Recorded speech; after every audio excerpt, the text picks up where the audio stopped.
Hi, everybody. Welcome to Gals, Ghosts, and Ladies Saturday night live stream. My name is Jennifer, and tonight we're doing something a little different. Tonight we're actually not live streaming because I'm not home, and I live stream from my little studio at home, but I'm not home tonight, so I'm pre-recording this on Sunday morning, and I'm going to schedule it to drop Saturday at 5:30 on Facebook and YouTube so that my followers can still enjoy a Saturday night at 5:30 video. So thank you for watching on Facebook and YouTube. Thank you for watching the live streams. If you go back and watch them at a later time, thank you for watching at that time as well. Got my gal's mug, Ghosts and Ladies, so on brand. As I pointed out last time, I bought that at TJ Maxx. It makes me so happy. And like I said, life is short. Purple paper makes me happy. Rose-colored pens make me happy. My pink Gals, Ghosts, and Ladies logo makes me happy. Life is short. Do what makes you happy. Live streaming makes me happy. My microphone that changes colors makes me happy. Do what makes you happy. So, anyways, I do want to remind folks that this is an 18 plus space. We do ask adults only. We talk about some disturbing content. And as I always say, I think it's kind of disturbing that some of us aren't more disturbed by the disturbing content. But this is an 18 and over space. And also, I swear a lot, and I'm not going to watch my language. I'm 61. I'm going to swear. Let's see. This is a 420 friendly space, so smoke them if you got them. I know I will. And pour yourself a glass of wine, a cup of coffee, a cold beer, mix a drink. Get comfortable. Sit back, watch on your phone, watch on your computer, and just kick back and enjoy yourself. Hopefully you'll learn something. I do spend some time doing research, so I try to, when I present something, I try to find what I call facta obscura, obscure facts. Try not to just throw the usual stuff out there. So I do try to find interesting aspects of things. That being said, I do my own research. Any research errors are mine. If you hear something that you want to know the source, you can DM me. I'll tell you what my source is, but really don't just take my word for it. If you hear something, you got a Google finger, look it up for yourself. Don't just take my word for something. And also, sometimes I am presenting theories. Not everything is fact. And I think my goal here at Ghosts and Ladies live stream, presenting the mysterious and the macabre, is just to kind of open up not just my own mind, but hopefully your mind as well, to interesting possibilities. What else is out there? What else could be going on? And what is the history? I think that's a big part of it. So much I'm finding of these live streams is me like setting up a history of something. I'm going to tell a story, but there's a setting up of a history. What was the land like? What was the property like? What were the generations like? How did wealth happen in that area? What was agriculture? And keeping in mind that I usually spend about a week researching, there's so many more deep dives that I could do into stuff, and probably will in the future. So I don't have all the facts on everything that I present. So full disclosure on that. And nor do I pretend to have all the facts. I don't know jack. Really, I really don't. Like I said, you have a Google finger, or you have a keyboard. Type in your own questions and find out if you have questions about this stuff. Look it up yourself.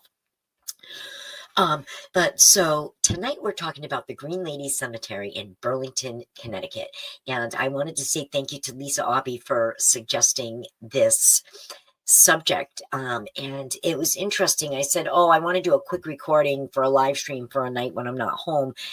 And I started looking into it. And of course, there's just no such thing as a quick research. I found what I found was very interesting. I had no idea. And what I think makes it even more interesting is, let me pull up this map. When you see, I hope you're watching from a computer screen so you can see this map. This is kind of central Connecticut here. If you look to the right, you see I have Greater Hartford circled.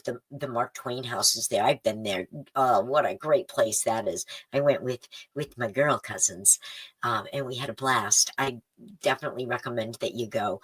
But you also see, East Hartford, West Hartford. So those are the Hartfords. That's the Greater Hartford area. I-84 runs through there. And then kind of down in the middle, you see New Britain. And then to the left of New Britain, you see Bristol. And if you look above Bristol, you see lake compounds. I'm from lake compounds, and from the old days of lake compounds, from the ballroom with wooden floors and dancing and pitchers of beer on hot summer nights, and oh my God, the good old days.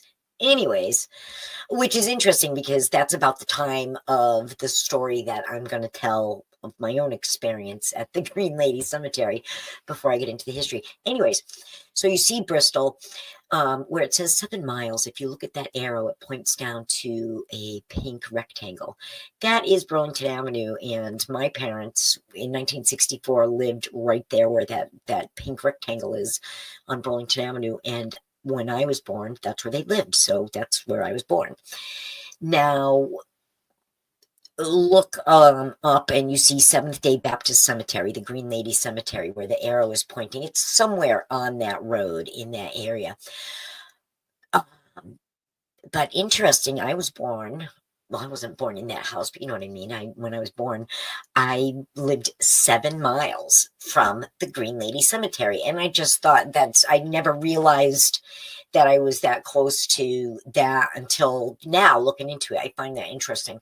Another thing is just kind of make note of New Britain. I want to talk about that a little later, because I have it circled for a reason. But anyways, I thought that was interesting to find that I grew up only 7 miles from the Green Lady Cemetery. And you can see Burlington is a pretty big area. And Burlington, even now, to this day in 2025, is very rural. Burlington is in the area where that cemetery is, what is colloquially called the Green Lady Cemetery.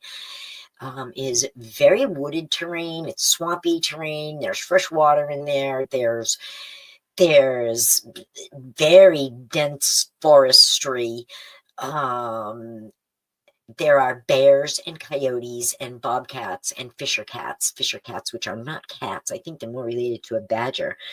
Looking down at my notes, coyote and deer. I don't think there's any moose in that area, but absolutely 100% there are bears in that area. So it's just really rural. Always has been. I'm an old lady and I grew up there, and it was rural when I was a kid, and it's still rural now. Very rural. And when you drive down Burlington Avenue at night, you better have your high beams on and be careful, because a bear, a deer, or that kind of thing. It's very, very wooded and thick. And that being said, it's also beautiful. It's Burlington Avenue is a beautiful drive. If anybody in my Bristol peeps and Burlington peeps know that area, it's beautiful, but it is very deserted, and you wouldn't want to break your car down there because it's possible you might not get cell service. Now, off the top of my head, I'm thinking I really need to look at what goes on in that area and see if there's some kind of like Burlington Triangle or something. And that's just me talking. I don't know if there is, but that would be interesting to find out what else goes on there besides what I'm going to tell you about, because it is a very kind of dark and swampy and mysterious area, very wooded area. Things that not go bump in the night, but things that go crunch in the night, in the leaves, and just very, very dark, mysterious, and scary. And again, bears and coyotes and that kind of thing are a very real threat, I guess you'd say, in that area. So anyways, so the Seventh-day Baptist Cemetery, which also called the Green Lady Cemetery, which has mistakenly been called Covey Corners Cemetery and also Burlington Center Cemetery. But again, it's the Seventh-day Baptist Cemetery. It's that's the official name of it, and that's where this supposed activity takes place. So the lore goes that in the 1960s people started telling this story. So this supposedly happened, an incident happened in 1800, which I'll eventually tell you about. But the folklore didn't start until the 1960s, and I'm not sure why. And maybe, I don't know, maybe because cemeteries in the 1960s and people had cars, and those kind of places turned into maybe lovers' lanes and stuff like that. So in the 60s, you had people going into cemeteries where maybe they weren't before. I don't know. Again, my theory. This is Gals, Ghosts, and Ladies. You're listening to my opinion on things. If you have an opposing viewpoint, definitely say it and let's talk about it. So I'm going to tell you my story about the Green Lady Cemetery. So probably around 1981 or 82. And I was growing up in Bristol, Connecticut. And oh my God, you have to keep, I don't know what we were thinking. You have to keep in mind when I was 18, when I was a child of 18, the drinking age was 18. And that's what you did in Bristol. You drank and you went to bars. And I'm not complaining. I had so much fun growing up in Bristol. No doubt about it. But for a while, I hung around. Well, I went to school with the Skorupski brothers, if anybody from Bristol remembers them, and then their friend Larry, and we used to call him Lawrence and Larry. I can't remember your last name for the life of me. But, and my friend Sheila, and the Skorupski brothers, it was Joe and his older brother, and I can't remember his brother's name.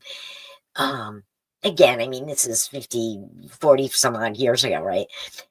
So, but Joe's older brother had a green gremlin. You all, if you're my age, you remember Gremlins. And it was a stick shift. And for the stick shift, he had a beer cap. So hey, in back in the day, it was cool as shit. Now, I don't know, maybe not so much, but back then it was the bomb. You know, and anybody who had a car was cool. So, and he used to drive us all around and we used to party. And honest to God, we really had a blast.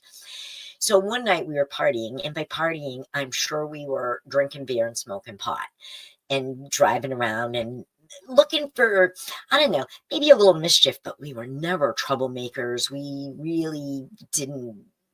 weren't looking to rob anybody, commit crimes. We weren't vandals or anything like that, but definitely looking for some fun. So we decided to drive from Bristol over to Burlington to check out the Green Lady Cemetery. So we were in the older Skorupski's Gremlin, and we drove down there. So we drove down dark Burlington Avenue, and it was probably the summer. I'm sure it was the summer. And I remember going down Burlington Avenue, and when we got there, we had to take a right. I think it's the cemetery itself is on Upson Road, and I'm not sure if that's right on Burlington Avenue, if that's the same thing, or if it's off Burlington Avenue. But I remember when we got there, we had to kind of go up this kind of steep hill. And we were in this car a lot. We went all over the place. So there's nothing wrong with this car. This car drove just fine, and we went everywhere all the time. So anyways, we get there and we drive up the steep hill, and we get there, and the kid who was driving, the older Skorupski brother, shut the car off. And he left the headlights on, and I'm sure we smoked a joint. We probably drank a beer and whatever. Like I said, that's what we did. But right before our very eyes, and there were 5 of us. Right before our very eyes, a green mist passed in front of the headlights. Actually, I think it was actually going in the opposite directions. Sorry, I hit my microphone. Going in the opposite direction of what I was pointing, but we watched it, all 5 of us. And I think we were like dead silent when we saw it, because we all saw it. There was no denying it. Dead silent. And then I'm sure one of us screamed, "Let's get out of here," you know, like a 1970s Scooby-Doo cartoon. And the oldest Krupski brother went to start the gremlin, and the car wouldn't start, and we could not leave the cemetery, and we were screaming and screaming, ah, whatever. I mean, imagine chaos. A bunch of a car full of 17, 18-year-olds who, who half in the bag and smoking a bunch of pot and wasted, screaming, freaking out. And finally the car started, and we hightailed it and got out of there. And I just remember afterwards, all five of us were in complete disbelief. Not one of us doubted what we saw, and we were partying. We weren't tripping that night. I know we weren't. I'm 100% sure of it, but I'm also just like I'm 100% sure we were drinking beer and smoking pot. But we all, and I'll tell you what, I'm pretty sure it was a sobering experience that we all got out of there, and we were stunned. We were stunned because all five of us saw it. And in retrospect, it's really cool. Now I have a great way to introduce my history and my story of the Green Lady Cemetery with a personal experience. That's another thing that I've noticed about my Gals, Ghosts, and Ladies live stream. I have a lot of connection to a lot of weird things, a lot of synchronicities. I'm finding that 6 degrees of separation is a real thing. We'll talk about that some night. But I have a lot of connections to things in the Bridgewater Triangle. As I was just saying, I have a lot of connections to these areas in Burlington, Connecticut. And I had said this was called the Covey Corners at one point, Covey Corners Cemetery, or it was misnamed the Covey Corners Cemetery. I know where Covey Road is in Burlington, and so do you, if you know who I'm talking to. Somebody out there who better be watching knows where Covey Road is too. And so I just thought that was interesting. It's like, oh, then all these things clicked. It's like, oh, there's that name, and there's that road in Burlington, and it all kind of sort of makes sense. And I've been driving there and exposed to these things my whole life. So it's just weird coming full circle, and now I'm going to kind of present it as a story. Well, as usual, I do have my notes, and you'll forgive me for looking at them. I've got 3 pages of handwritten. This rose-colored pen is my newest favorite, and I love my purple paper. And so I'm going to go right ahead and talk a little bit more. So in that area of Burlington, in the 1700s, late 1700s, it was called West Britain, and approximately 20 families from, let's see, where were they? They were from Rhode Island, and they were Seventh-day Baptists, not to be confused with Seventh-day Adventists. I don't know what Seventh-day Adventists are, but I do know a little bit about the Seventh-day Baptists, which are something different. But anyways, in the late 1700s, a group of about 20 families of Seventh-day Baptists left Rhode Island, which is where Seventh-day Baptists were founded, and they migrated to West Britain, which is now Burlington, to establish a community. Okay, so that was in the late 1700s. So the Seventh-day Baptists are kind of similar to modern-day Protestant and Baptists, but they recognize the Sabbath as Saturday, not Sunday, and that's according to, I believe, the 4th commandment. If I'm not mistaken, forgive me if I am mistaken. But that is the basis of it. But they're also called not sabbaticals. Let's see, Sabbatarians. So the Seventh-day Baptists are also called Sabbatarians, and they observe the Sabbath on Saturday, as the 4th commandment says, as opposed to Sunday, like most traditional Baptist and other mainstream Christian religions. So I thought that was interesting. So they're a little kind of an offshoot. So Jared Covey of Burlington, now I couldn't find much of a history on him. I don't know where his money came from, and I don't know how his family ended up in Burlington. I just didn't have that much time to do that much of a deep dive. But he did have money, and he purchased a tract of land in Burlington, and he became the benefactor of this church. And he built the church, and he paid for the church, and that kind of thing. And I guess he belonged to the church. And the area that he built up was known as Coveytown. But again, I couldn't find where his money came from. So Jared Covington. So he purchased a tract of land in Burlington at a church meeting on October 12th in 1796. He declared that a piece of land, now I have to read this, he declared that a parcel of land at the southeast corner of the 9th lot in the 4th Division in Bristol, a half an acre for public burial ground. So basically, he took some of the Sabbatarians' property, which was actually a burial ground of the Sabbatarians going back to the 1780s. In 1796, Jared Covey declared that it would become public burial ground as well. And my neighbor's cutting his grass. Excuse me, I'm going to shut my window. Sorry about that, guys. You probably can't hear it through this microphone. So that's how that church was established, and those families lived there. And it was, pretty much settled by the Sabbatarians.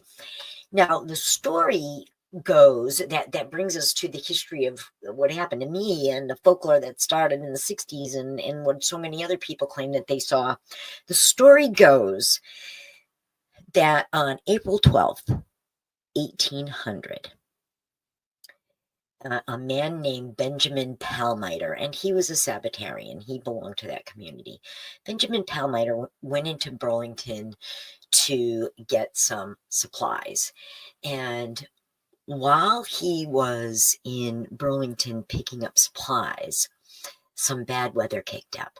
So if anyone of my New England people out there knows how weather can kick up around here, if you don't watch the weather and kind of be prepared for it, you can really get caught unawares, so to speak. So imagine in 1800, and they didn't have, Cindy Fitzgibbon and Dick Albert and all those people who predicted the weather for us, and Harvey Leonard, the only local television weather person to accurately predict the blizzard of 1978. So Harvey Leonard, cheers to you on that.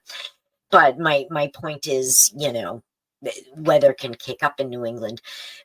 So anyway, so while Benjamin Palmiter was at the store, supposedly this storm started, and while he was out, the winds whipped up and the snow came down and it became blinding, and it was labeled a monster storm. Now, what's interesting to me was I tried to look up the weather for April 12th, 1800, and I kind of knew I was going to run into this.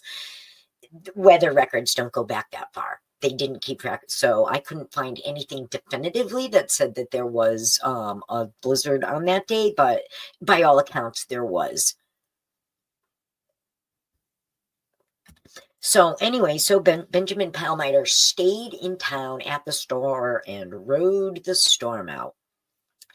And the story goes, and I was just wondering, where did he go? To Bristol? To Burlington? Burlington's not that big. Where would he have gone in Burlington? Just curious. Maybe down by the Covey Road area where the Burlington Chamber of Commerce is, which is a very old building. And as some of my friends down in that area know, giving a shout out to my friend Mark Ramponi, we know that there's houses there that George Washington stayed in, and a lot of history there. Anyways.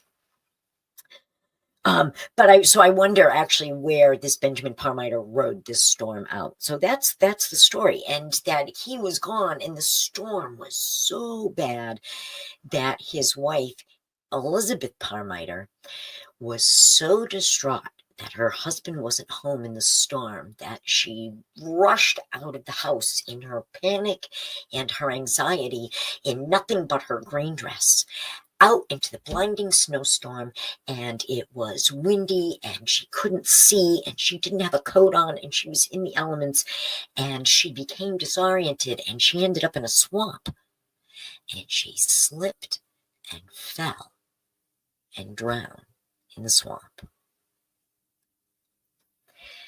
And then when the storm was over, Benjamin Parmiter came home and discovered that his wife wasn't home. They had 2 sons, but he discovered that his wife wasn't home. So he went out to look for her, and he found her submerged in the swamp, dead. And that's how one of the stories goes. That's kind of the public story. That's the one that's out there that most people have heard. But there are a couple of other theories. When I heard that, I was immediately suspicious. Who lives in New England and rushes out in a snowstorm without their coat? If you're so distraught that somebody's not home in a snowstorm, well, you've been distraught for an hour, I'm sure. And so you would have taken 2 minutes to put your coat and your boots on and your gloves and your hat, right? So that just didn't make sense to me, that she was just so distraught that she ran out of the house in nothing but her green dress, which is supposedly why the green mist, okay? Why the green lady, okay? That's where she supposedly gets her name from. I can tell you, when we saw that in the cemetery that night, it was absolutely a green mist. There's no doubt about it.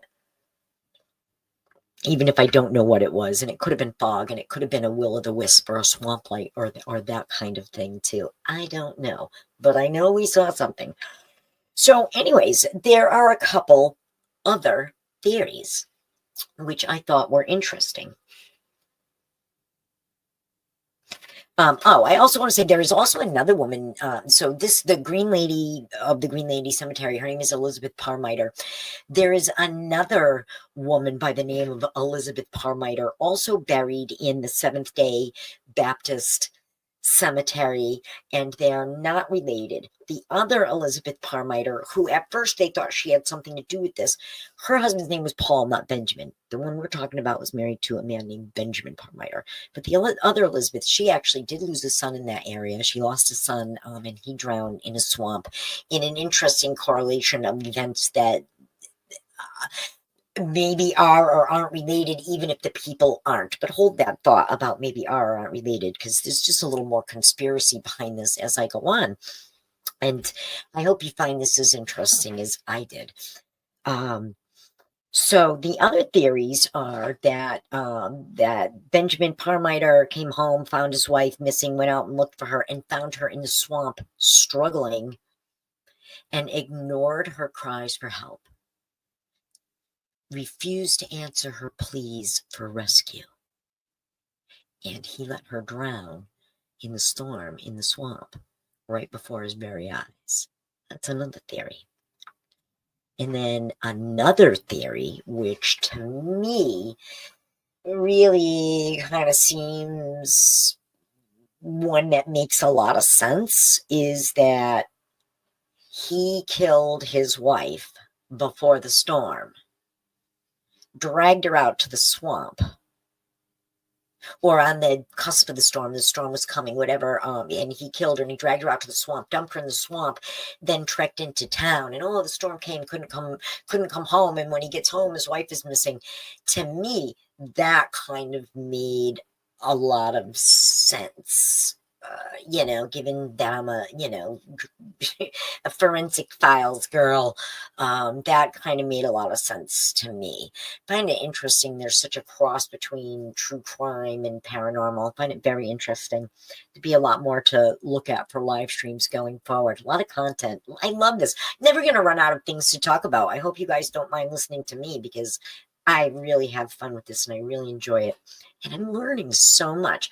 I hope you're all learning something too.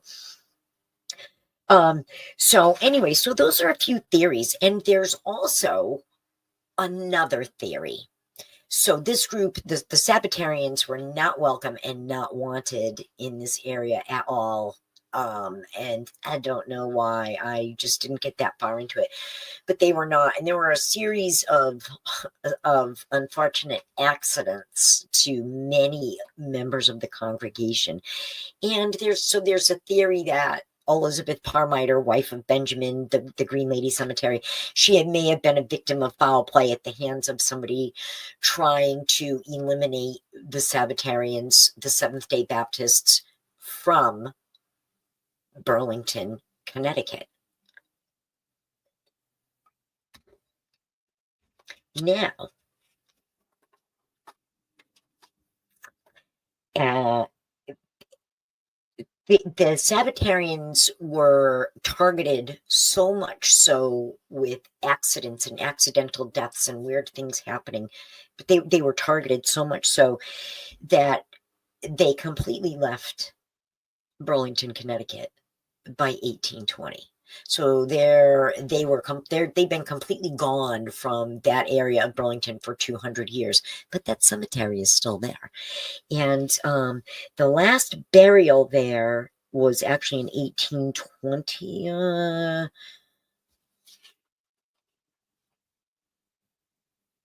Sorry, don't have that date of the last burial there. But anyways, the Sabbatarians, the Seventh-day Baptists, have been gone from that area for 200 years because they were targeted and there were a series of accidental deaths. So that adds kind of credence to some weirdness to the area. But now, at this point in time, in 2025, in this cemetery, there are actually no headstones left standing. Sadly, it is chained off. I think you can get in there during the day. They don't mind if you go in during the day, like to take pictures, but you absolutely cannot go in at night. And I don't think you can drive in anymore. But there are no headstones standing in the area, specifically due to vandalism from the 1970s.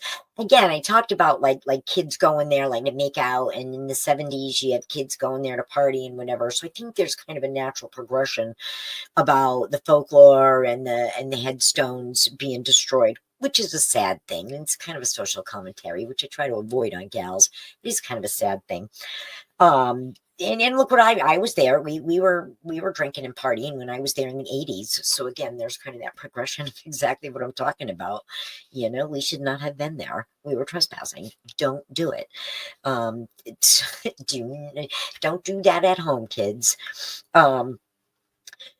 But anyways, so yeah, due to vandalism in the 1970s, there were no more headphones. But in 1970, there was one headstone, and it was left or put up, and it was dedicated in 1970. Elizabeth Palmeister, wife of Benjamin Palmiter, died April 12th, 1800. And that was dedicated in 1970. But in 2010, 40 years after this was put up and dedicated to Elizabeth Palmiter, on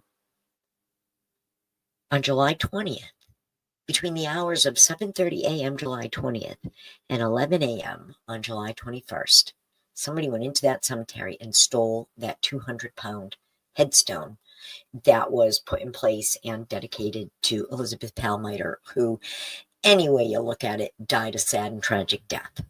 And shame on whoever did that. That's just bad karma, man. That's just bad karma. So after that, the last burial was in 1881. I knew I would find that. Sorry about that delay in adding that information. But in 2010, somebody stole Elizabeth Palmiter's headstone, and I just think that that's pretty sad. So at this point in time, I'm going to pull my map back up, and I just want to say something that I also find really weird. So the Seventh-day Baptist Cemetery, which is in Burlington, the Green Lady Cemetery, which Burlington used to be called West Britain back in the day, and everything was named after something in England. You all know that, especially, in New England. But New Britain and Burlington are very far from each other.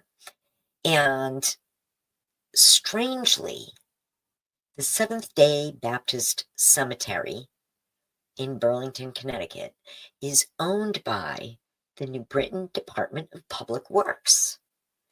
And I find that to be an interesting connection, and I find that to be something that might be worth looking into in the future, because just geographically, it just doesn't make sense to me. And I wonder if there's a connection, a family connection, or some kind of historical connection, or was the land left to the town of New Britain? I don't know. I just find that really, really weird. It's a good, I don't know, 50 miles away, 40 miles away. I don't know. It just seems weird. I don't know. Just seems weird. But that's the story, anyways, of the Green Lady Cemetery. So anyway you look at it, there was a tragic death of a woman named Elizabeth Calmiter, who historically died in a green dress in a major monster snowstorm on April 12th, 1800. Whether it was an accidental death or whether her husband killed her, I don't know. And what reason she still haunts the cemetery today. There's all kinds of theories about the hauntings themselves that I don't have time to get into today. Mainly what I wanted to do was to present to you the true story behind the folklore of the Green Lady Cemetery in Burlington, Connecticut. So on that note, I hope you enjoyed this show. Like I said, this is pre-recorded. I'm doing this on Sunday morning, October 5th, because on Saturday the 11th of October, I am not going to be home. So if all goes well, this video will drop at that time on Facebook and YouTube. Please leave a comment. Go to my, go to my YouTube page and like and subscribe. And if you subscribe, you will get a notification when videos like these drop, to use the current lingo. So I'm an old lady trying to sound hip. Anyways, I do hope that you enjoyed this episode. I hope it raised a few questions for you. And again, I want to thank my good friend Lisa Aubie for suggesting the content. And I really, really enjoyed researching this and finding connections that I had personally to the area, and to see that a friend of mine who lives in this area as well, and just the crazy cool connections. Anyways, on that note, I hope you all have a great Saturday night. Thank you for coming. This is Gals, Jennifer Ghosts and Ladies. And remember, we're all paranormal, never politics. Thank you for watching, and we'll see you next Saturday night at 5:30. Bye-bye.